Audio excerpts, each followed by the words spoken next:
Hey, and welcome to another episode of The Influential Nonprofit. I'm Mary Dersch. As always, I'm your host, and I am very excited to talk with our guest today. Her name is Sally Mildren, and we're going to have an amazing conversation. I already know because if you know my work, you know I'm a lot about mindset and strategy and how those two things work together. And Sally is all about the science and the art of communication and connection. And so we're going to talk all about that. I'm jazzed up for this one. And Sally, welcome to the Influential Thank you. Nonprofit. Thank you. It's a pleasure to be here. Okay, so I always start with the same question as a little get to know you. Tell me something that you're proud of that you don't get to brag about a lot. Ooh, good one. I think I'm proud of the fact that I raised two young adult humans that are just great people. They're respectful, they're honest, they work hard, and they're kind and compassionate. And that is a pretty big deal in this world today. Yeah, yeah. I mean, it is. And how old are they? 32 and 35. Okay, so yes. So prefrontal cortex fully formed Yes, yes, people in yes. the world. That's That's so funny. wonderful. Okay, so your company you're the founder and CEO of Commonweell Marketing, and it's Correct. described as a heart-centered marketing leadership firm that helps nonprofits and rural health organizations stand out. Right. And my background is marketing, right? That's what I spent 30 years in nonprofit marketing. So I really want to dive into this. First, I kind of wanted them to get to know, like the folks who are listening, to understand how you came to form Commonwealth Marketing and this idea of blending the science and art of connection. Sure. Well, I actually started out of my undergraduate degree as a traumatic brain injury rehab therapist. So I was in the healthcare field. I worked with physical medicine, rehab, stroke, folks after heart attack or car crashes, whatever. And I love that whole field of it was a recreation therapy is what it's called, and we really focused on this holistic getting them back to life, not just fix the arm or the brain or whatever. And so I always have loved that. Unfortunately, in America, it's not a reimbursable therapy, so one found themselves looking for a job that could pay long term, and I ended up in marketing for resorts first in Hawaii and in Arizona Wow. for 4 and 5 star resorts, and then found my way back to healthcare marketing primarily, where I've spent a couple decades doing marketing for rural health, for nonprofits, for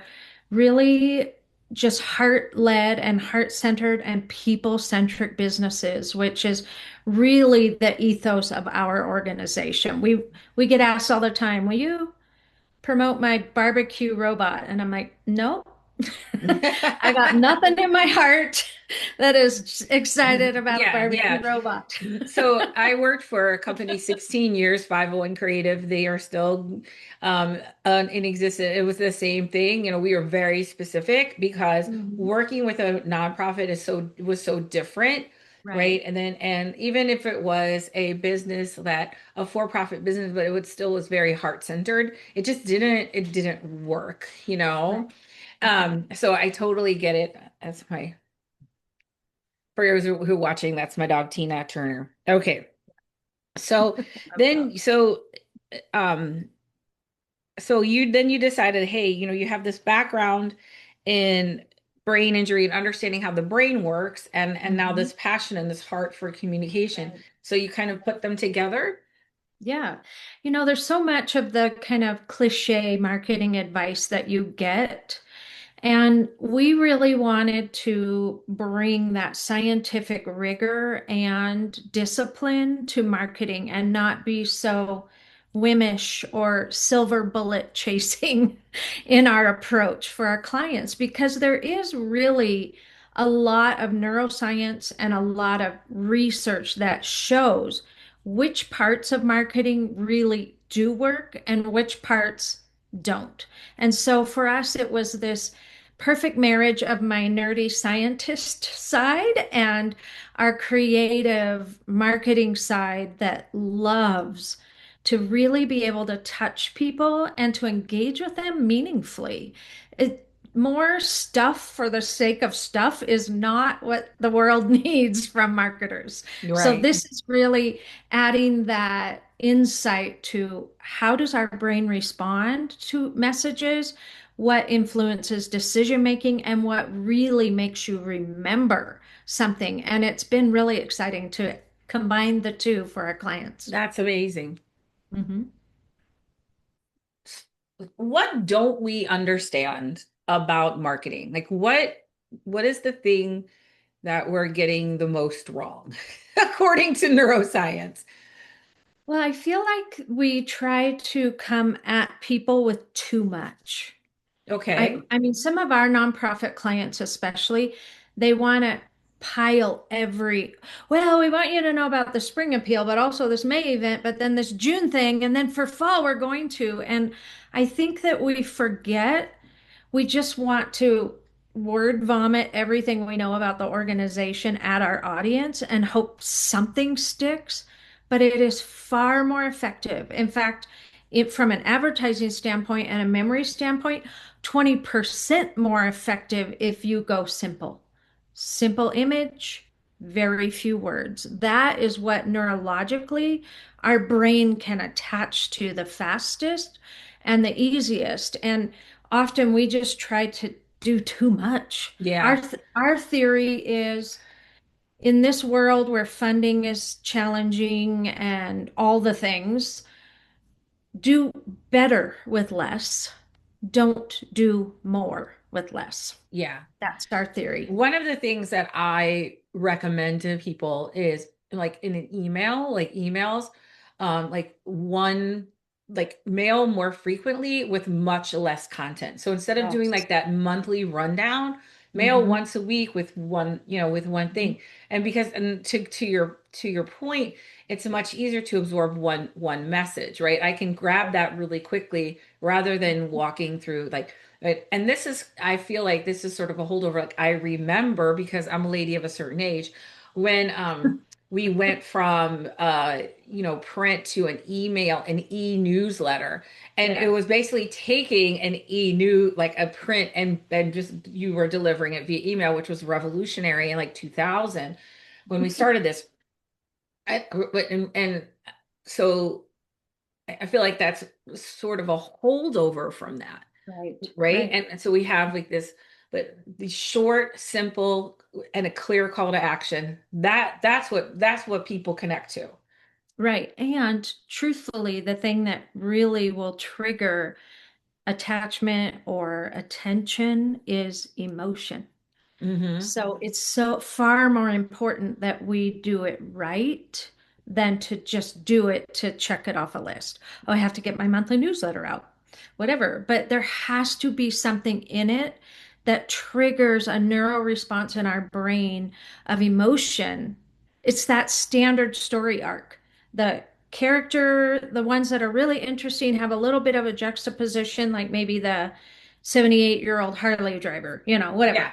um, there's got to be the character, there needs to be the standard arc of the struggle and the resolution. And our brain is actually really attracted to that exact pattern. And it triggers things in our brain that makes us go, oh, hey, I want to listen to that. I want to pay attention. But if we don't get at some emotional point right away, roughly 2 to 8 seconds, you've got to capture an emotion enough to get attention, then people's brain starts to wander. And it's been shown on everything from Super Bowl ad studies to, videos, all of that, that you have about 2 to 8 seconds to get an emotional response or they're piecing out. yeah, they're moving It's the on. way we're built. Okay, so I have a philosophy Yep. that I have created from observation, but it's not science. So I want to see from your knowledge how you respond to this. One of the philosophies I have is called a philanthropic heart. And so as a marketer, my job is not to try to convince you to care about a cause because I don't think you can do that. Right. Because why people care about a cause is based on their lived experience. right? So I have three kids. They're in their 20s now, but they were all adopted out of foster care as kids. I foster dogs. I am a rescuer by nature. I am a rebel by nature. These are all, and I like upstarts, right? I like the pot stirrers, and that comes from my lived experience, how I Yeah, grew up, these things that were implanted to me as a child, and I am hardwired for this. So I'm going to be attracted to that, not because of your words, not like because I love words. right, You love, right? I love words. I'm a words person, but that's not the goal of marketing. Is to convince somebody to care. The goal of marketing is to find like-minded people, like heart, the same, who share your right, philanthropic heart, and right. draw them in. Yes, Because trying to get somebody to care is almost nearly, I think, impossible. right, right.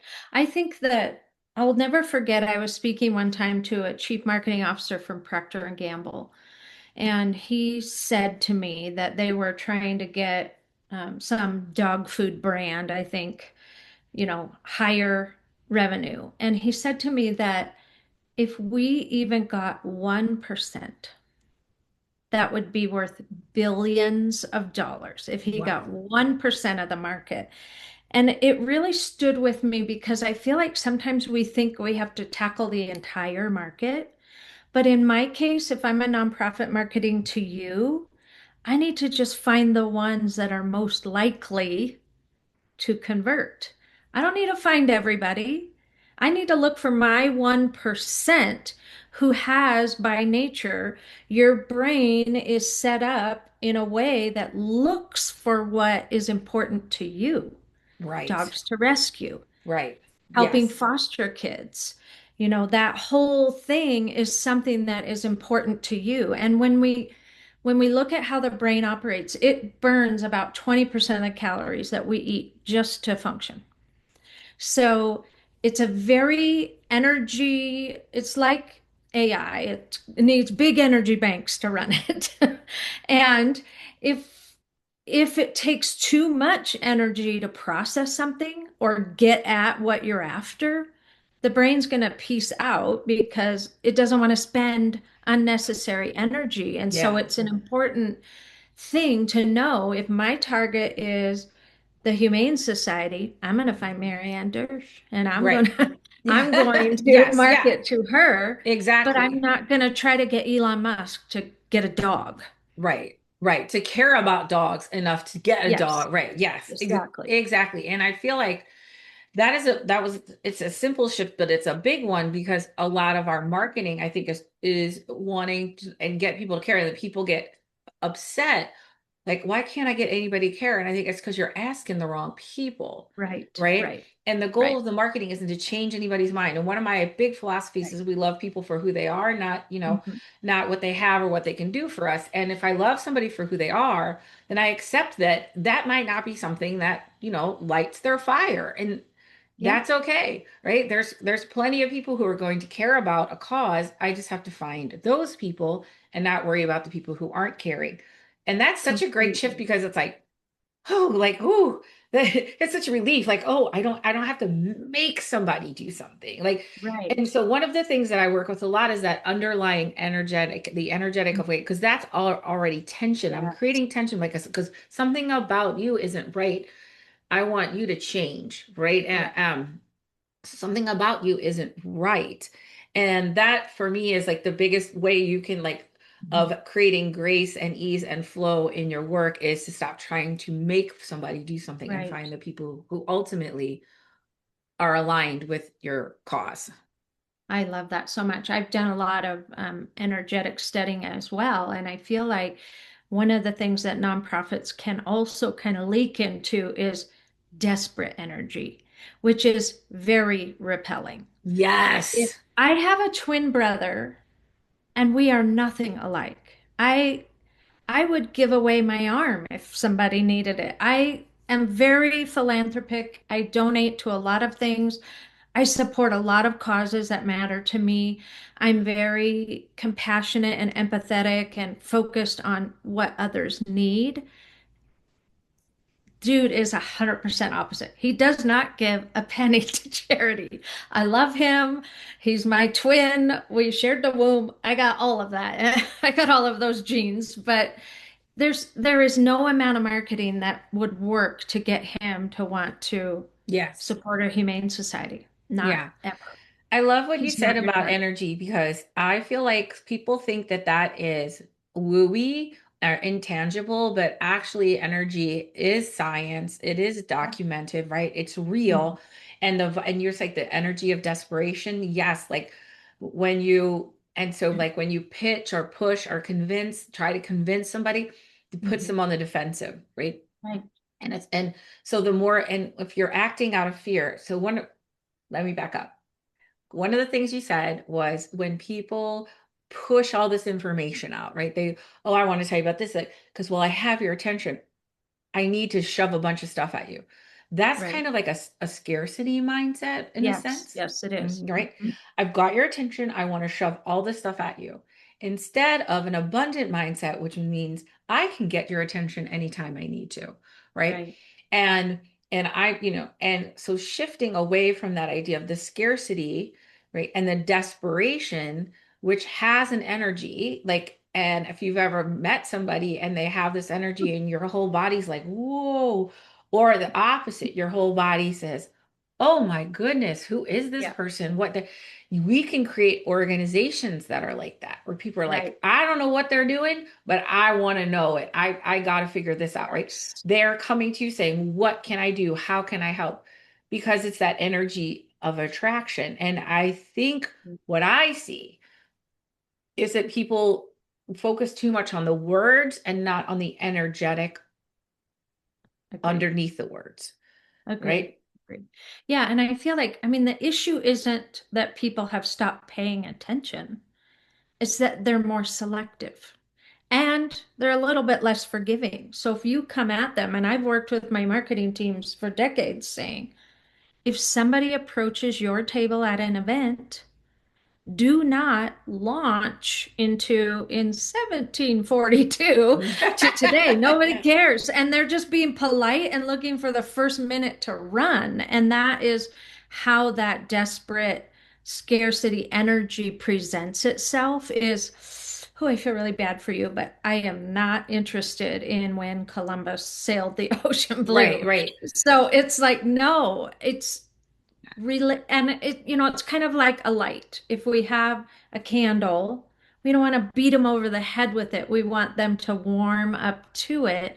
And that really gets at our brains are created for connection.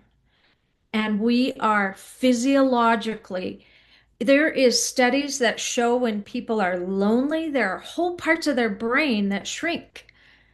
But when we are in connection with humans, that we have there's a whole social brain network that is vital to our vitality, to the vitality of teams, to the vitality of communities. And I feel like that is the thing that we need to, as marketers, really go forward as you're a human and I honor you exactly how you are, and I'd love to know more about you. Wouldn't that just be so refreshing? And then they would be, what? You love dogs? Oh my gosh, we have this dog program, right, right. instead of, hey, you want a horse? I have a horse rescue. It's like, it's All just, right, it's a whole you should different, really want to care about horses because if you yeah. don't, you're not a good person, right? Well, Yeah. exactly. And for me, I feel like I got my master's degree from a Jesuit university, which I loved that framework around servant leadership. And I feel like that's really what it comes down to. Am I coming in to serve the people I'm talking to and help make their life better or help them, be improved somehow, or am I coming to just get?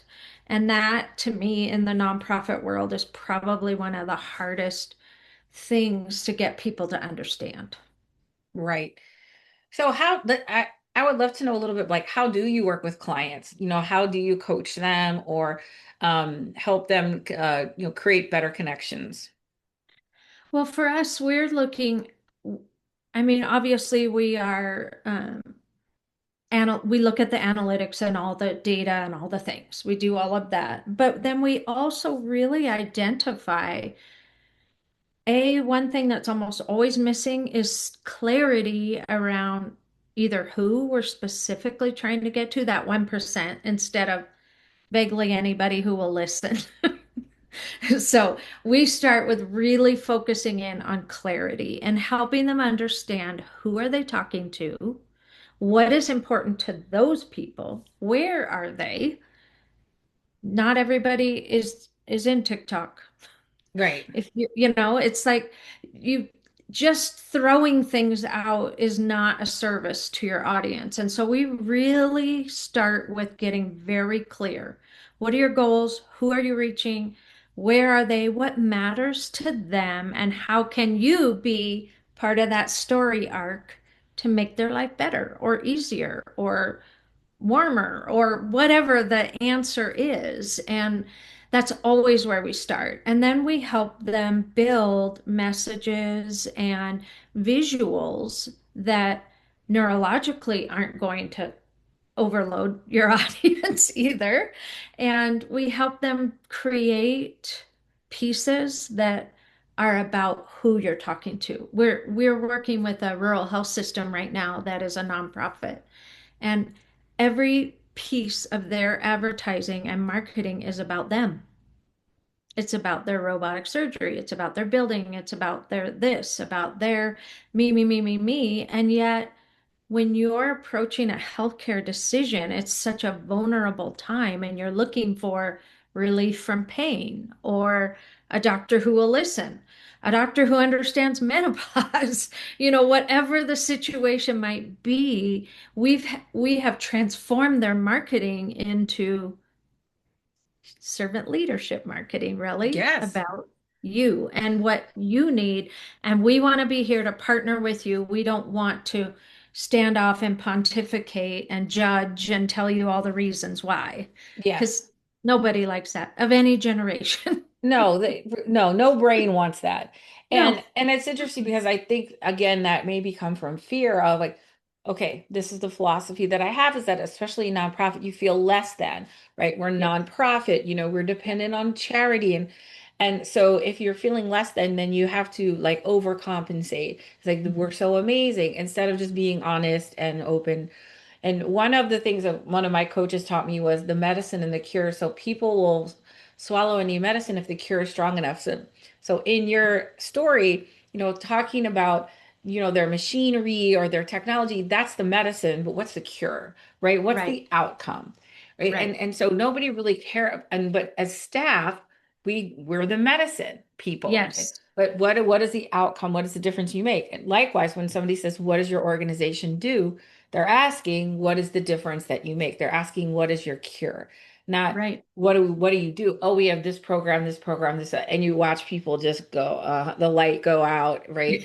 Like you're saying, like trying to get away as fast as you Yeah. can and say, oh, we provide jobs for adults with disabilities so they can, be part of our community. Well, okay, and we do that through, right? And if people are interested, you can tell them more about the medicine. But like, oh, okay, that's so cool. You provide jobs for people with disabilities in our community. Where might I have seen, oh, the library, the grocery store. Oh, okay. So I know that person. I know exactly who you're talking about. Is that person part of your, yeah. So now they're like attached to the outcome, right? Right. They're part Right. of the cure. I mean, they've already identified themselves as part of the cure rather than, hey, we do this and this and this, or we, feed Right. this many kids. Another little like like peeve of mine, I guess, is when organizations will say, 150 years of blah, or whatever, 150 years, like, wait, you haven't solved that in 150 years? Wait, is that the thing you want to really talk about? Like, we've been doing this for, like, really? I mean, I is that the take that is that the most important thing about you, or the thing that people are going to connect with the most is Right. that you've been doing it a really long time, rather Right. than, again, what is the outcome, what is the cure, what is the Sure. thing that, like, and you're saying that my brain, that my right can light up when I connect with it, right? What's going to Right. make that brain go, yo, let me pay attention to this. Right. Exactly. it's interesting because um, we just had a 65th anniversary with one nonprofit and a 60th anniversary with the other nonprofit, and yet the temptation is always talk about the how, Mm-hmm. not the what. What are we changing or accomplishing or meeting or filling or repairing so if it just simply you can get to, I'm going to start with what, Yep. not how. Not how. That Yep. would change your marketing to be much more approachable and accessible to people. And when we can touch on the emotion, that's what will trigger the attention, and that is what triggers memory. And so if we can do emotion first, Right. then attention, and then Emotion and memory. attention trigger memory. Yes. Mm-hmm. Right. Mm-hmm. And it's so interesting because I just did uh worked with somebody on a campaign. So one of my clients is like the Foster Adoptive Care Coalition. We've had every Mm-hmm. facet of relationship. I've been on their board, they've been my client, I've been their client. And Yeah. I worked with them there's a 35th anniversary. And it's like the first question is why should anybody care? Right. Why do we care about 35 years? Who cares? And what we came up with was this plan for the next 5 years, how they were going to reduce the need for foster care. And I can't remember the stats now, because it's been a couple years, but it's like we really worked on this idea of, hey, we're going to do more in the next 5 years than we've done in the last 35. Right. And that was sort of the theme of the campaign. And they laid out exactly what they needed to do this, like how much staff, how much money are Mm-hmm. they had to move facilities um because they needed more staff. But this is exactly what we laid out because who cares if you're 60? Who cares if you're Right. 35? Now, in our culture, we celebrate. I just turned 60 in January. My husband and I both turned 60. We had a big party. Hey, but like if your organization, like what does it matter? Why does it Right. matter? And so that's when things is like if I'm everything that I send out, and I know you do this too, everything I send out, I'm like, is this of value? Is this of service to people? Who is this serving? Right? Right. Because if I know if I'm giving value, I will receive value. Right? That's the Right. trust. In your description, you talk about the idea of belonging, trust, and connection, with the idea of Yeah. trusting, right? That Mm-hmm. if I'm Yeah. giving value, I will receive value. Right. But what we say is, I think is, hey, if you give me money, I will be of value to you. But what I'm saying is, when you're of value to others, they will in turn want to repay that kindness. Right, right. And neurologically, it's interesting you called out trust because we've all heard of well, most of us, of the chemical oxytocin.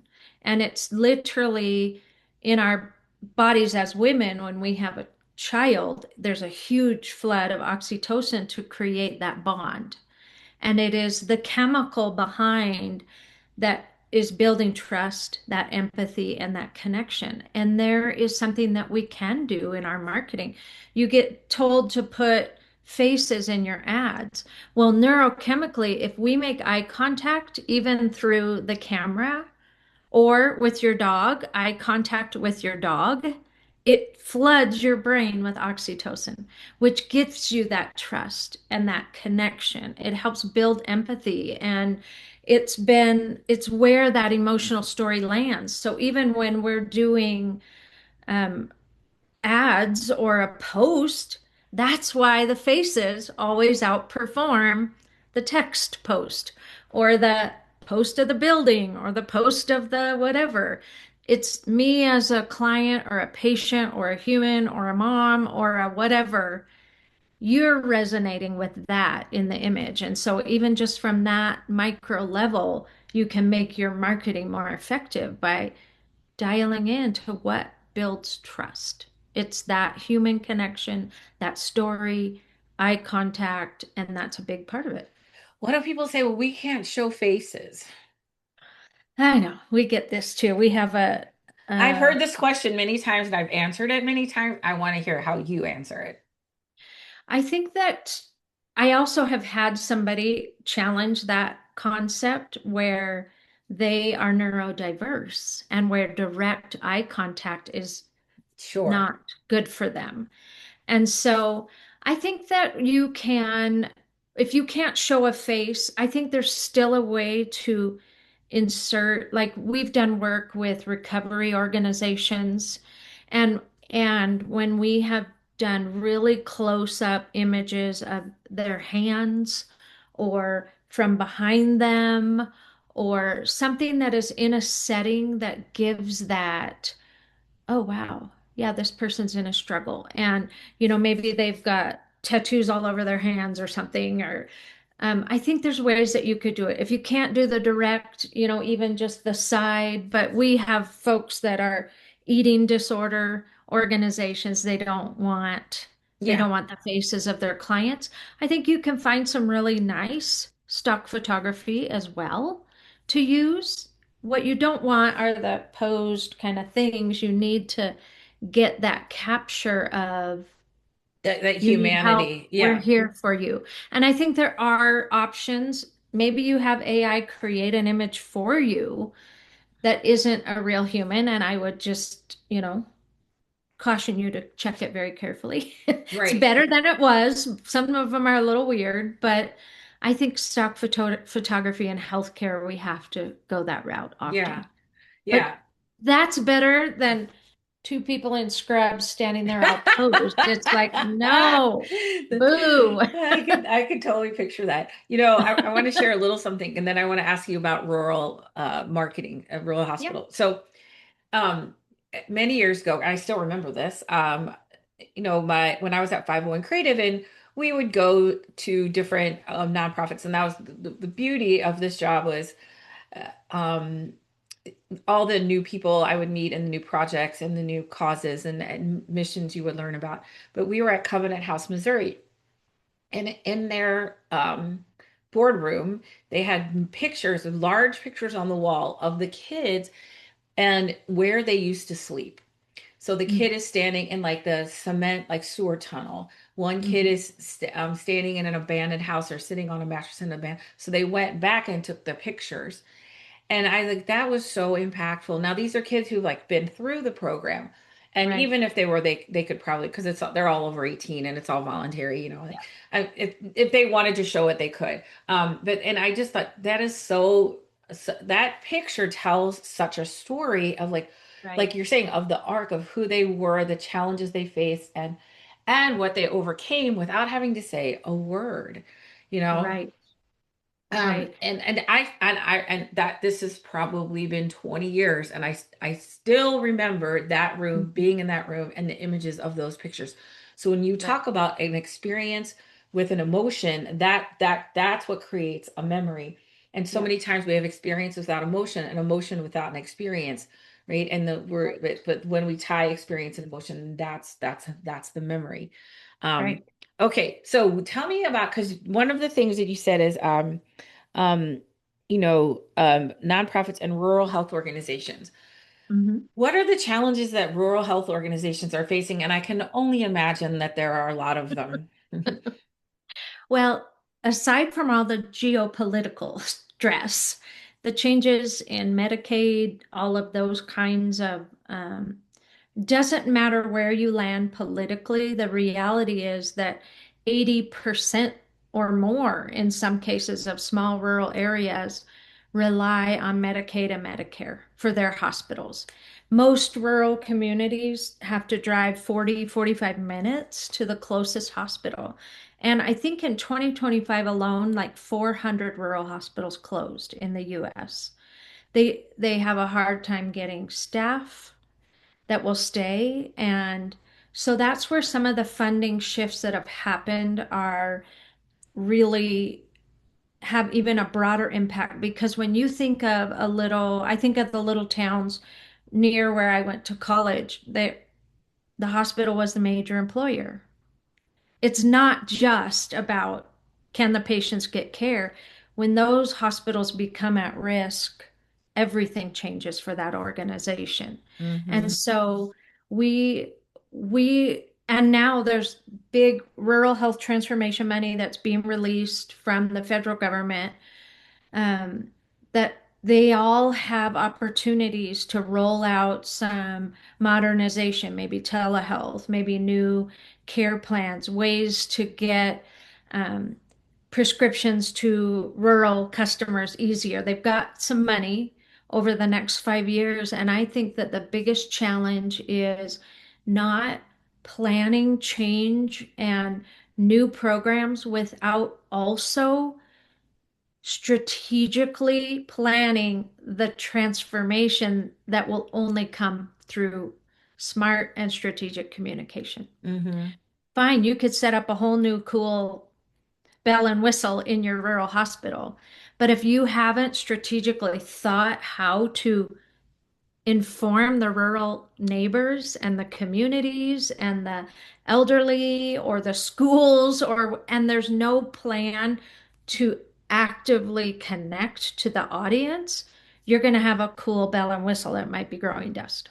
Yes, So that right. I think is one of the biggest challenges for rural health today is to not just take the money and add cool new things, but we have to ensure, and I also do totally believe that in these struggling times, the partnership of nonprofits and rural health is really going to be vital to Mm, help communities, small communities pull through.